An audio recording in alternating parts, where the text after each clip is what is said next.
Namaskar and welcome. You are at the online learning platform of Shri A.K. Doshi Mahila College, Jamnagar, and myself, Dhruvika Kanabar, presenting the lecture of Financial Management. નાણાકીય સંચાલનના લેક્ચરમાં આપણે unit 3 loan financing એમાં જે mainly two types of loan હોય છે, short term and long term, એના વિશેની ચર્ચા કરેલી છે. શોર્ટ ટર્મ લોનનો મિનિંગ, એના કેરેક્ટરિસ્ટિક્સ, અર્થ અને લક્ષણો, અને શોર્ટ ટર્મ લોન અંતર્ગત કયા પ્રકારની લોન જે છે એ કોના દ્વારા આપવામાં આવે છે, એ બધાની આપણે જે છે એ શોર્ટ નોટના સ્વરૂપમાં ચર્ચા કરી. પછી લોંગ ટર્મ લોન જે છે એનો પણ આપણે અર્થ અને લક્ષણો જે છે એ અગાઉના લેક્ચરમાં very first lecture of unit 3માં ડિસ્કસ કરેલું છે. અને એના પછી આપણે સોર્સિસ ઓફ ટર્મ લોન, મતલબ કે લોંગ ટર્મ લોનના સ્ત્રોત, લાંબા ગાળાની લોનના સ્ત્રોત જે છે, જે અહીંયા આપેલા છે, એ બધાનું ડિટેલમાં ડિસ્કશન હવે કરવાનું છે.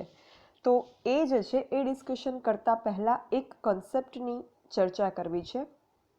એ કોન્સેપ્ટ છે બ્રિજ ફાઇનાન્સ, સેતુ ધિરાણ પણ જેને કહેવામાં આવે છે. એ સિવાય ઇન્ટરીમ લોન, વચગાળાની લોન, એ તરીકે પણ આને ઓળખવામાં આવે છે. તો આ ઇન્ટરીમ લોન, બ્રિજ ફાઇનાન્સ, સેતુ ધિરાણનો કોન્સેપ્ટ શું છે, શેના બાબતનો છે, એનું જો ડિસ્કશન કરીએ તો ફર્સ્ટ ઓફ ઓલ આપણે આ લોન ફાઇનાન્સિંગ છે કે પછી એના આગળનું સેકન્ડ યુનિટ છે, એમાં આપણે એક વસ્તુ ઓબ્ઝર્વ કરી કે whenever any company starts new business or expands its existing business, જ્યારે કોઈ કંપની નવો ધંધો શરૂ કરે કે ચાલુ ધંધાને વિસ્તાર કરે, ત્યારે કંપની જે છે એને મૂડીની જરૂરિયાત ઊભી થાય. Company requires capital for that purpose. એવા સંજોગોમાં કંપની જે છે એ કેપિટલ ક્યાંથી મેળવે? કેપિટલ અક્વાયરમેન્ટના સોર્સિસ કયા? તો કેપિટલ જે છે એ કંપની શેર ડિબેન્ચર બહાર પાડીને મેળવી શકે, એ સિવાય લોન મેળવીને પણ કેપિટલ જે છે એ એકવાર કંપની કરી શકે. અને એ સિવાય પણ ઘણા બધા સાધનો છે જે આપણે આપણા આ ફિનાન્શિયલ મેનેજમેન્ટ સબ્જેક્ટમાં સેમેસ્ટર 5માં જે છે એ યુનિટ 2, 3 અને 4માં એ બધા જ સોર્સિસ, સ્ત્રોત કે જ્યાંથી કંપની જે છે એ મૂડી મેળવી શકે, એનું ડિસ્કશન કરીએ છીએ. હવે સપોઝ કે શેર ડિબેન્ચર કંપનીએ ઇસ્યુ નથી કર્યા, કંપની જે છે એણે લોન લેવી છે.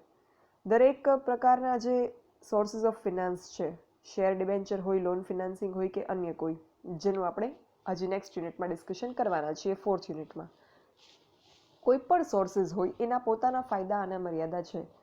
સો સિચ્યુએશન્સને, સંજોગોને ધ્યાનમાં રાખી, મૂડીની જરૂરિયાત કેટલી છે, કેટલા સમય માટે છે, અને બીજા અનેક પરિબળોને ધ્યાનમાં રાખીને કંપની જે છે એ સોર્સ સિલેક્ટ કરે.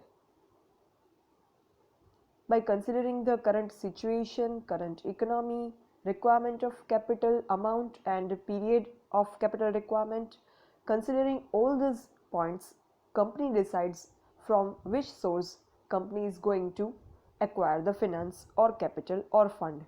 ભંડોળ જે છે એ કંપની ક્યાંથી મેળવશે એ નક્કી કરે, આ બધા પરિબળોને ધ્યાનમાં રાખીને. હવે સપોઝ કંપની જે છે એણે ડિસાઇડ કર્યું કે કંપની લોન મેળવશે અને ભંડોળ જે છે એ એકઠું કરશે લોન મેળવીને. તો આવા સંજોગોમાં કંપની લોન ક્યાંથી મેળવશે? તો ફોર બિઝનેસ પર્પઝ, ધંધાદારી કંપનીઓ જે હોય એ કંપનીને લોન આપવા માટે, ફોર બિઝનેસ, ધંધો કરવા માટે, કંપનીને લોન આપવા માટે અને બિઝનેસ એન્ડ ઇન્ડસ્ટ્રીના ડેવલપમેન્ટ માટે, ધંધા ઉદ્યોગના વિકાસ માટે આપણા દેશમાં અમુક બેંક્સ જે છે એ સ્પેસિફિકલી એના માટે જ સ્થાપવામાં આવેલી છે કે જે આવા બધા ઉદ્યોગો જે છે એને લોન પૂરી પાડે છે.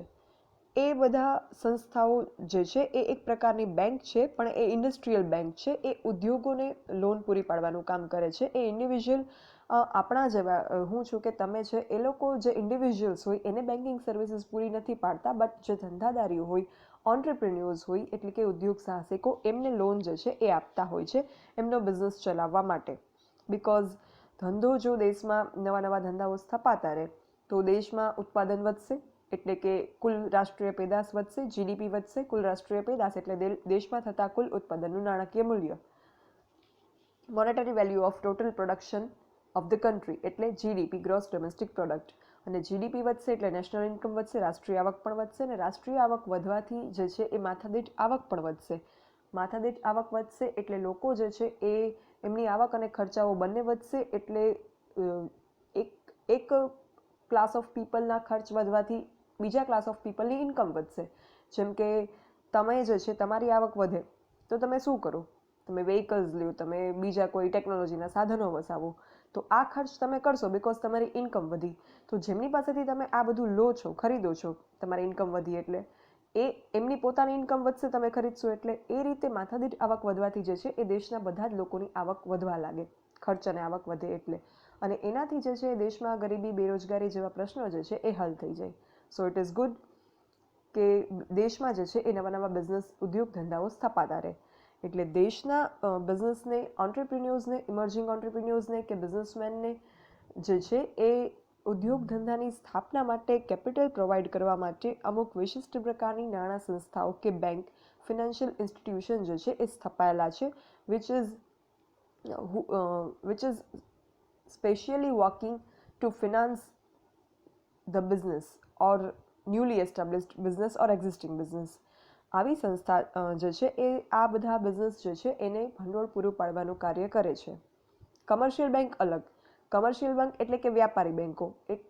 એવી બેંકો કે જ્યાંથી હું અને તમે બેન્કિંગ સર્વિસીસ અક્વાયર કરીએ છીએ. આપણે જે રોજિંદા જીવનમાં એક વ્યક્તિને જરૂર પડે બેન્કિંગ સેવાઓની, એ કમર્શિયલ બેંક્સ એટલે કે વ્યાપારી bank.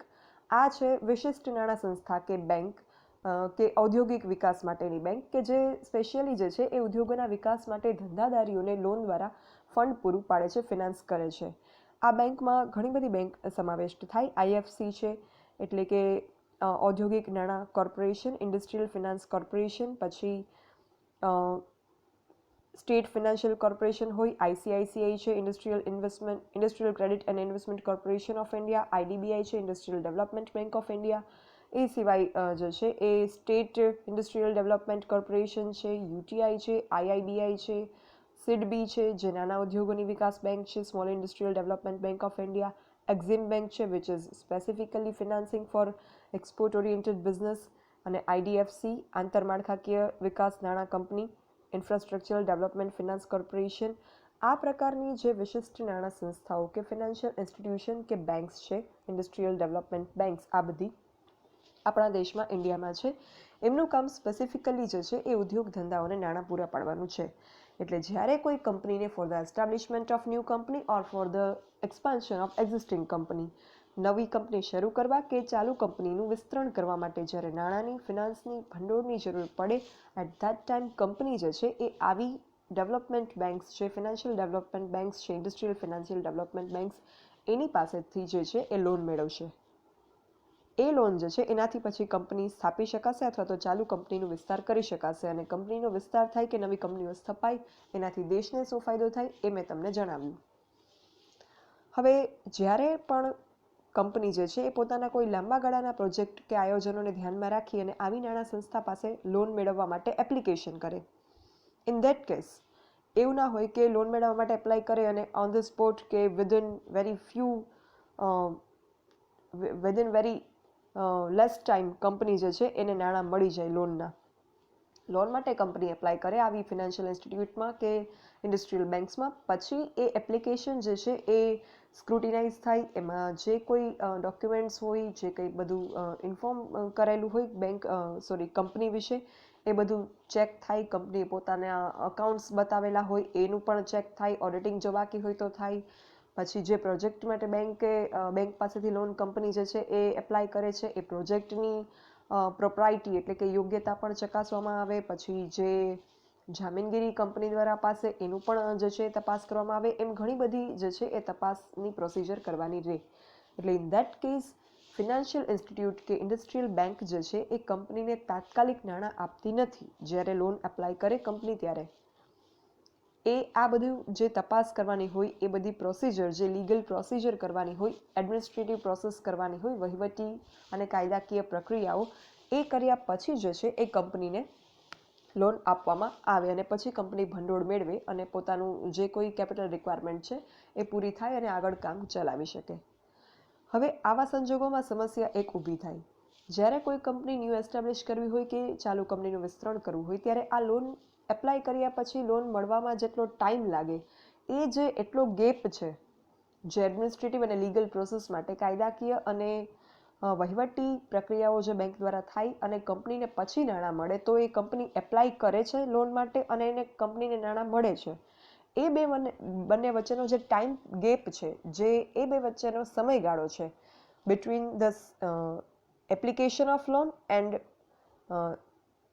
the sanction of loan and disbursement of loan સેન્ક્શન થવી એટલે કંપની જે છે એ લોન માટે એપ્લાય કરે પછી બેંક જે છે ઇન્ડસ્ટ્રીયલ બેંક કે ફિનાન્શિયલ ઇન્સ્ટિટ્યૂટ જે આ બધા છે આઈડીબીઆઈ સેડબી આઈસીઆઈસીઆઈ આઈએફસીઆઈ અને state institutes state banks state industrial development banks એ બધી બેંક્સ જે છે એ લોન સેન્ક્શન કરે એટલે કે લોન મંજૂર કરે કે yes this company is affiliated to get the loan from us એ લોન સેન્ક્શન થાય એના પછી એને લોન ડિસ્બર્સ થાય ડિસ્બર્સ થવું એટલે એને લોનના નાણાં એકચ્યુઅલમાં મળવા ડિસ્બર્સમેન્ટ મતલબ કે કંઈ પણ વસ્તુ તમને એકચ્યુઅલમાં મળે ખરેખર તમને મળે ઓન પેપર નહીં પણ ફિઝિકલી તમને મળે દેટ ઇઝ ડિસ્બર્સમેન્ટ તો લોનના સેન્ક્શન અને ડિસ્બર્સમેન્ટ વચ્ચેનો જે ટાઈમ પીરિયડ હોય જે ગેપ હોય લોન મંજૂર થાય અને લોનના નાણાં જે છે એ ખરેખર કંપનીને પ્રાપ્ત થાય બેંક તરફથી ઇન્ડસ્ટ્રીયલ બેંક તરફથી એ બે વચ્ચેનો સમયગાળો છે એ અમુક ટાઈમ હોય છે depends on the procedure depends on the bank and company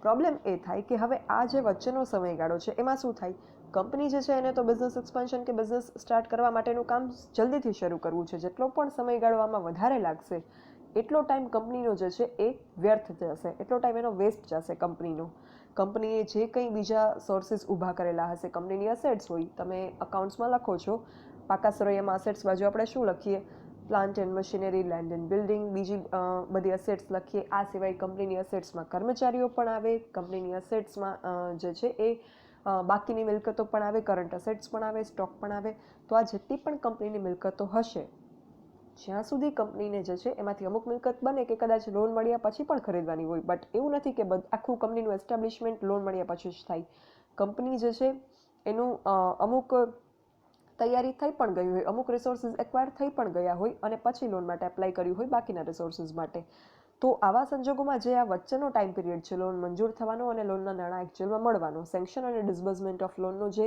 in between time period છે એ સમયગાળો જેટલો વધારે હશે કંપની જે છે એટલો સમય એને વેઇટ કરવો પડશે અને કંપનીના જે ઓલરેડી રિસોર્સિસ કંપની પાસે છે જે સ્ત્રોત કંપની પાસે છે અવેલેબલ એ બધા જે છે એ આઇડલ પડ્યા રહેશે અને ઇકોનોમિક્સમાં તમે ભણો છો કે રિસોર્સિસ જે છે એ આઇડલ ના રહેવા જોઈએ maximum utilisation optimum utilisation of resources થવું જોઈએ optimum utilisation of resources means what જે કોઈ સ્ત્રોત હોય જે કોઈ સાધન સંપત્તિ હોય આપણી પાસે એ સાધન સંપત્તિનો ઇષ્ટતમ ઉપયોગ થવો જોઈએ એ પછી કોઈ ઔદ્યોગિક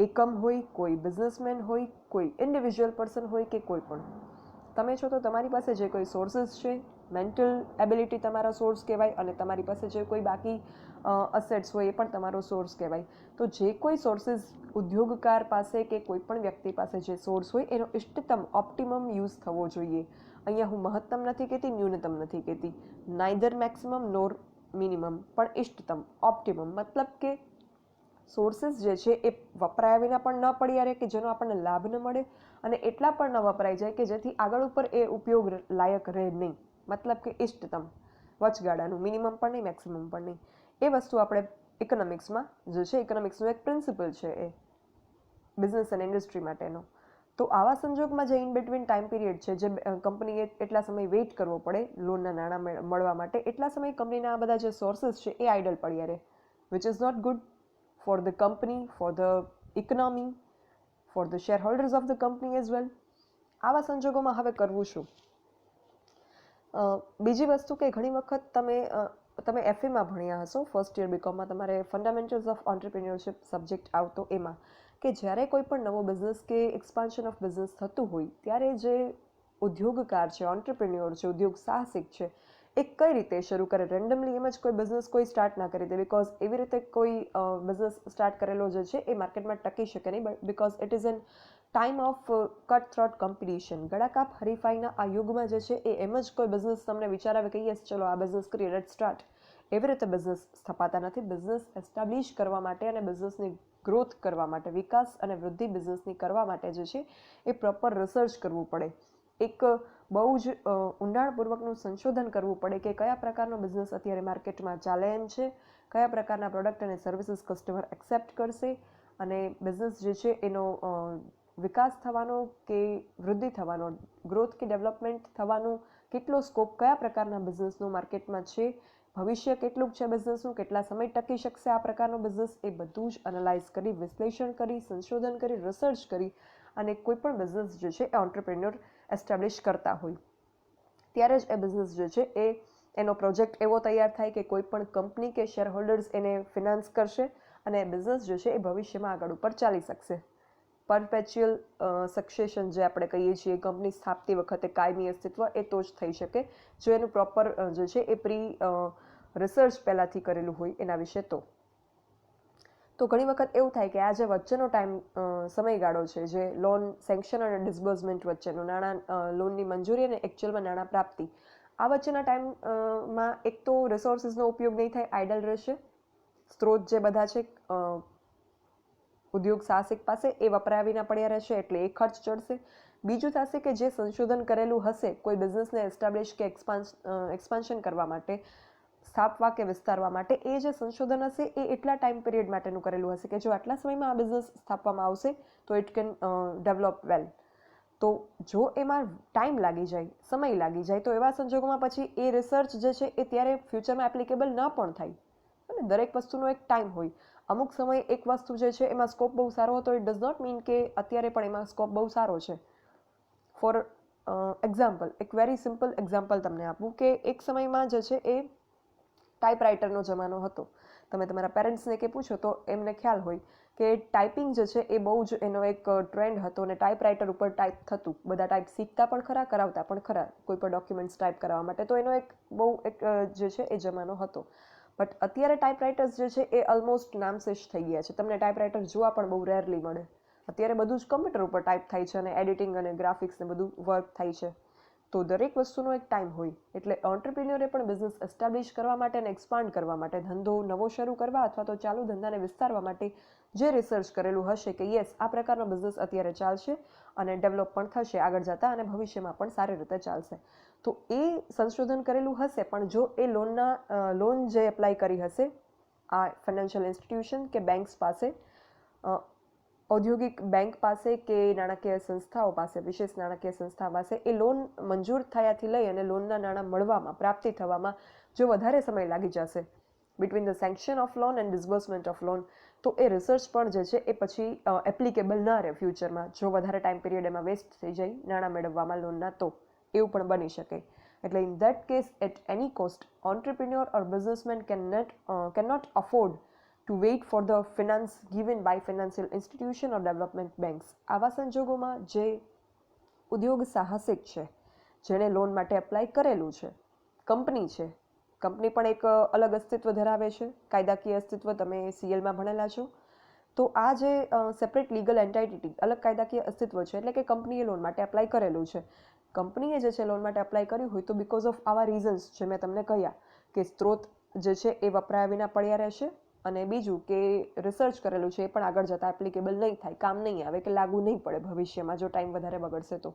ઇન ધેટ કેસ જે છે એ કંપનીને પોસાશે નહીં. આ સમય જે બગડે છે વચ્ચેનો, લોનના નાણાં મળવા, લોન મંજૂર થયાથી લઈ અને લોનના નાણાં પ્રાપ્ત થવા, એ સમયગાળો જે છે એટલો ટાઈમ સુધી વેઇટ કરવો કંપની માટે જે છે એ શક્ય નથી કે અફોર્ડેબલ નથી, પોસાય એમ નથી કંપનીને.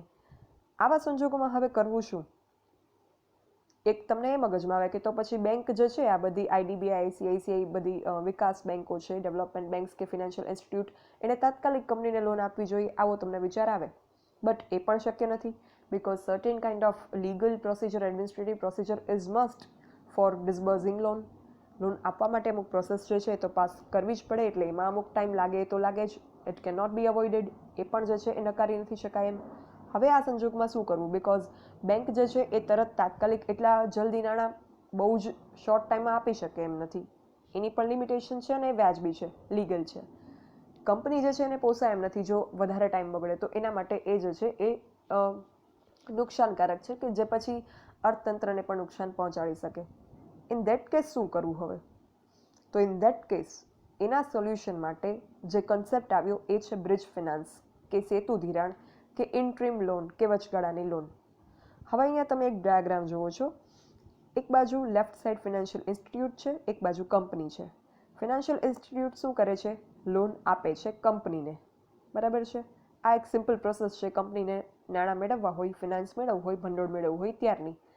પણ એ સિમ્પલ પ્રોસેસમાં જે આપણે પ્રોબ્લેમ છે વચ્ચેનો સમયગાળો, લોનના સેન્કશન અને ડિસ્બર્સમેન્ટ, લોન મંજૂર થવી અને લોનના નાણાં ખરેખર પ્રાપ્ત થવા, એકચ્યુઅલમાં મળવા, એ બે વચ્ચેનો ટાઈમ પીરિયડ છે જે આપણો પ્રોબ્લેમ એરિયા છે, જેને આપણે હવે અત્યારે સોલ્વ કરવાનો છે.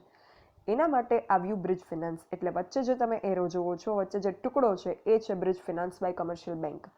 આવા સંજોગોમાં હવે આ જે પ્રોબ્લેમ છે, વચ્ચેનો ટાઈમ બગડે છે કંપનીનો, એ પ્રોબ્લેમના સોલ્યુશન માટે એક કન્સેપ્ટ આવ્યો બ્રિજ ફિનાન્સનો, સેતુ ધિરાણનો. બ્રિજ ફિનાન્સ અંતર્ગત શું હોય?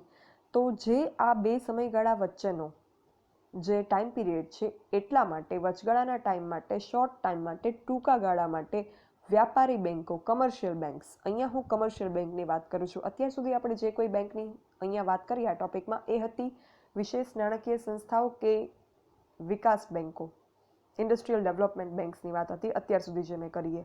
હવે બ્રિજ ફિનાન્સ માટે જે હું કહું છું દેટ ઇઝ કોમર્શિયલ બેંક્સ, એટલે કે વ્યાપારી બેન્કો. એ વ્યાપારી બેન્કો જે છે એ ટૂંકા ગાળા માટે કંપનીને વચગાળાની લોન આપશે. એ શા માટે? કારણ કે કંપનીને જે વિકાસ બેન્કો પાસેથી લોન મંજૂર થયેલી છે એ લોન મળવામાં જે કંઈ ટાઈમ પીરિયડ લાગે છે એટલા સમયમાં કંપનીનો બિઝનેસ જે છે એ રોકાય નહીં, હોલ્ડ ઉપર ના રહે. કંપનીની બિઝનેસ એક્ટિવિટીઝ એ સ્મૂધ રન થતી રહે અને ઇકોનોમીમાં કંપનીનું કન્ટ્રીબ્યુશન મળતું રહે, અર્થતંત્રમાં કંપનીનો ફાળો નોંધાવાતો રહે અને જે ઇકોનોમિક્સના સિદ્ધાંતો છે યુટિલાઇઝેશન ઓફ રિસોર્સિસના એ પણ અમલમાં મૂકી શકાય. એ માટે જે છે એ કમર્શિયલ બેંક્સ, વ્યાપારી બેન્કો ટૂંકા ગાળાની લોન બ્રિજ ફિનાન્સ તરીકે કંપનીને આપે છે. એટલે બે આ સમયગાળો છે જે લોન સેન્કશન, લોન મંજૂર થવી અને લોન ડિસ્બર્સમેન્ટ, લોનના નાણાં કંપનીને પ્રાપ્ત થવા, એ બે ટાઈમ પીરિયડ વચ્ચેનો ગેપ ફિલ કરવા માટે જે છે એ કમર્શિયલ બેંક્સ કંપનીને આવું ફિનાન્સ આપે છે, બ્રિજ ફિનાન્સ. એટલે એને સેતુ ધિરાણ કહેવાય છે. સેતુ એટલે બંધ, બંધ બ્રિજ એટલે શું? તો જ્યારે બે કોઈ ડેસ્ટિનેશન હોય એને જોડવા માટે કંઈક બનાવવામાં આવે એને કહેવાય સેતુ કે બંધ. તો એ સેતુ કે બંધ જે હોય, વચ્ચે નદી હોય, બે બાજુ રસ્તાઓ હોય, તો એ નદી પાર કરવા માટે એના ઉપર શું બનાવવામાં આવે? એના ઉપર જે છે એ એક બ્રિજ બનાવવામાં આવશે કે ઘણી વખત ફ્લાયઓવર રોડ ઉપર બનતા હોય. તો એ શું છે? એ બે ડેસ્ટિનેશનને જોઈન્ટ કરવા માટે બનાવે. એટલે અહીંયા આ બે જે ટાઈમ પીરિયડ છે, લોન સેન્કશન અને લોન ડિસ્બર્સમેન્ટનો, લોન મંજૂર થવી અને લોનના નાણાં કંપનીને પ્રાપ્ત થવા ડેવલપમેન્ટ બેંક તરફથી કે ફિનાન્શિયલ ઇન્સ્ટિટ્યૂટ તરફથી, એ બે ટાઈમ પીરિયડ વચ્ચેનો જે ગેપ છે એ ફિલ કરવા માટે આવું ધિરાણ આપવામાં આવે છે. That's why it is called bridge finance or સેતુ ધિરાણ ઓર વચગાળાની લોન ઓર ઇન્ટ્રીમ લોન. એટલે આ પર્પઝથી આવી લોન જે છે એ આપવામાં આવે છે. હવે આ લોનના થોડાક લક્ષણની વાત કરીએ તો એક તો આ લોન ટૂંકા ગાળા માટે હોય છે, બિકોઝ એમાં ટાઈમ પીરિયડ કંઈ એટલો લાંબો ના લાગે, એટલે શોર્ટ ટાઈમ માટે, ટૂંકા ગાળા માટે આ લોન હોય છે. બીજું, આ લોન ઉપર જે છે એ લોન એમ જ નથી મળતી વ્યાપારી બેન્કો પાસેથી. આ લોન ઉપર કંપનીએ વ્યાજ ચૂકવવું પડે છે અને આ જે વ્યાજ છે એ વ્યાજનો દર ઊંચો હોય છે. શેનાથી? કયા દરથી ઊંચો? ફિનાન્શિયલ ઇન્સ્ટિટ્યૂટ કે ડેવલપમેન્ટ બેંક્સ છે, આઈડીબીઆઈ, આઈએફસીઆઈ, આઈસીઆઈસીઆઈ કે એસએફસીઆઈ, સિડબી, એ બધી બેંક્સ જે છે કંપનીને જેટલા દરથી લોન આપે છે જે વ્યાજના દરે, એના કરતાં કમર્શિયલ બેંક જે આ બ્રિજ ફિનાન્સ ટૂંકા ગાળા માટેનું ફિનાન્સ લોન આપે છે ટૂંકા ગાળા માટેની, એનો વ્યાજનો દર ઊંચો હોય છે. So rate of interest is higher in case of bridge finance and time period for it is generally short. બીજી વસ્તુ, માત્ર ઊંચા વ્યાજના દરથી આ લોન નથી મળતી. આના માટે જે છે એ કંપનીએ ચોક્કસ જામીનગીરીઓ પણ જમા કરાવવાની રહે. જામીનગીરીઓ એટલે સિક્યોરિટીઝ, કોલાટરલ સિક્યોરિટીઝ કે મોર્ટગેજ જેને આપણે કહીએ. એટલે કંઈક વસ્તુ, કંઈક મિલકતો જે છે એને ગીરો પણ રાખવી પડતી હોય છે. પણ છતાં પણ આ એક એનો ડ્રોબેક છે કે શોર્ટ ટર્મ માટે છે, છતાં પણ હાઈ ઇન્ટરેસ્ટ રેટ અને ગીરો પણ કંઈક મિલકતો રાખવી પડે છે, મોર્ટગેજ પણ મૂકવું પડે છે. બટ સ્ટીલ આ જે છે એ બ્રિજ ફિનાન્સ કંપની માટે બહુ જ અગત્યનું છે, બિકોઝ કંપનીને જલ્દીથી રન કરવા માટે અને જલ્દીથી જે છે એ એક પ્રોફિટેબલ કન્ડિશનમાં પહોંચાડવા માટે ઇટ ઇઝ નેસેસરી કે કંપનીનો જે છે ટાઈમ ન બગડે અને કંપનીને નાણાં જો વહેલા મળી જાય, નાણાં ફિનાન્સ, તો એવા સંજોગોમાં કંપની જે છે પોતાનું બિઝનેસ એક્ટિવિટીઝ સ્ટાર્ટ કરી શકે. એટલે આ વસ્તુ જે છે એ કંપની માટે અગત્યની છે. સો આ છે bridge ફિનાન્સનો concept.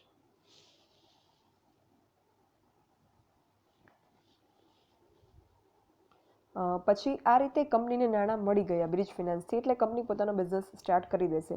Meanwhile short time પૂરો થશે ત્યાં જે આઈડીબીઆઈ, આઈએફસીઆઈ, આઈસીઆઈસીઆઈ, એસએફસીઆઈ જે કોઈ વિકાસ બેંક કે ઔદ્યોગિક વિકાસ બેંક કે ફિનાન્શિયલ ઇન્સ્ટિટ્યુશન્સ છે, જે નાણાં સંસ્થાઓ છે, એની પાસેથી જે લોન મંજૂર થયેલી હતી એના નાણાં પણ મીનવાઇલ કંપનીને મળી જશે. કંપનીનો બિઝનેસ તો ઓલરેડી સ્ટાર્ટ થઈ ગયો છે બ્રિજ ફિનાન્સ જે વ્યાપારી બેંકો પાસેથી મળ્યું એનાથી, કમર્શિયલ બેંકના બ્રિજ ફિનાન્સથી. બટ મીનવાઇલ જે છે એ આ બધી બેંકો પાસેથી એની જે લોન મંજૂર થઈ હતી, જે કોઈ બેંક પાસે લોન એપ્લાય કરી હોય એ લોન મંજૂર થઈ, એના નાણાં પણ એ સમય દરમિયાન એને મળી જશે. એટલે એ લોનના નાણાંની ચૂકવણી, ફિનાન્સની પેમેન્ટ જ્યારે કંપનીને મળશે ત્યારે એ ચૂકવણી જે છે એમાંથી પછી તરત જ કંપની જે છે એ કમર્શિયલ બેંકને શોર્ટ ટાઈમ માટે જે બ્રિજ ફિનાન્સ કમર્શિયલ બેંક પાસેથી કંપનીએ લીધેલું હતું એ રીપે કરી દેશે અને એ જે વ્યાજનું ચક્ર હતું એમાંથી કંપની મુક્ત થઈ જશે. તો આ રીતે બ્રિજ ફિનાન્સનો કન્સેપ્ટ જે છે એ વર્ક કરે છે અને ફિનાન્શિયલ ઇન્સ્ટિટ્યૂટના લોન સેન્કશન અને લોન ડિઝબર્સમેન્ટ ટુ ધ કંપની વચ્ચેનું જે બ્રિજ છે, જે સેતુ છે, એને જોડે છે અને કંપનીને જલ્દીથી પોતાની બિઝનેસ એક્ટિવિટી સ્ટાર્ટ કરવા માટે મદદરૂપ થાય છે. અને આ લોન જે છે અમુક શરતોએ મળે છે, જે મેં તમને હમણાં વાત કરી. અને જ્યારે કંપનીને આ ફિનાન્શિયલ ઇન્સ્ટિટ્યૂટ પાસેથી લોનના નાણાં ડિસ્બર્સ થઈ જાય, એટલે કે પ્રાપ્ત થઈ જાય, એટલે કંપની જે છે એ ટૂંકા ગાળાની લોન કમર્શિયલ બેંકને જે મેળવેલી હોય એના નાણાં એને ચૂકવી દે છે અને પોતાનો બિઝનેસ જે છે એ આઈડીબીઆઈ, આઈએફસીઆઈ કે જે કોઈ ફિનાન્શિયલ ઇન્સ્ટિટ્યૂટ પાસેથી મળેલી લોન છે એના નાણાં દ્વારા કન્ટિન્યુ રાખે છે અને ડેવલપમેન્ટ અને ગ્રોથ બિઝનેસનો થાય એની પ્રવૃત્તિઓ આગળ વધારે છે. સો અહીંયા આ કન્સેપ્ટ બ્રિજ ફાઇનાન્સનો જે છે એ પૂરો થાય છે. આઈ હોપ કે તમને આ કન્સેપ્ટ જે છે એ સમજાઈ ગયો હશે એક્ઝેક્ટલી. Thank you. જો કોઈને કંઈ ડાઉટ કે ક્વેરી હોય, you can write me on this mail dbk.dhruvika@gmail.com. Thank you.